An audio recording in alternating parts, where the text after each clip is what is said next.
Bueno, en este video vamos a ver cómo hacer una fogata piramidal. Lo que tenemos como material es esto a escala. Son las fichas representando piedras, la yesca, las ramas finas y la leña. Bueno, lo primero que tenemos que hacer es delimitar la zona con las piedras.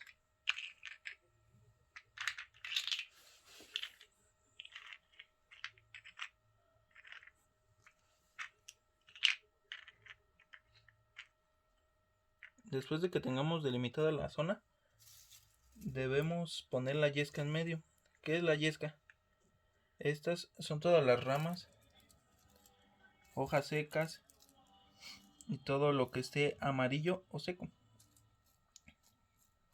Después de que tengamos la yesca en medio, lo que debemos hacer posterior a esto es poner las ramitas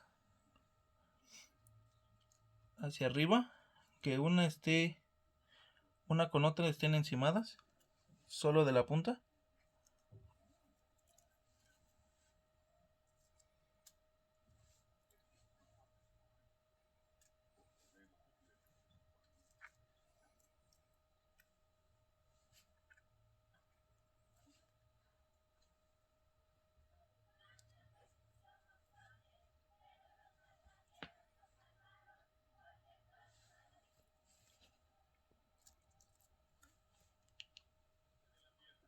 Después de que tenemos esto, por último debemos poner la leña gruesa de igual forma, solo que al ponerla debemos dejar un hueco por el cual va a pasar todo el aire para prender la leña.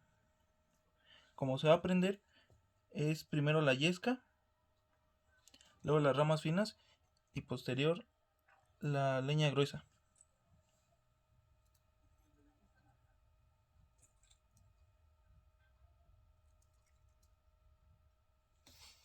Bueno, si podemos ver, de este lado hay un hueco. Ese es el hueco que les hablaba. Por aquí va a entrar más el oxígeno con el aire y va a hacer que prenda más la yesca, así agarrando los tres materiales. Cuando se apaga la fogata, se le debe de echar agua. Posterior, quitas las piedras, la leña. Si la leña sigue prendida, le echas más agua.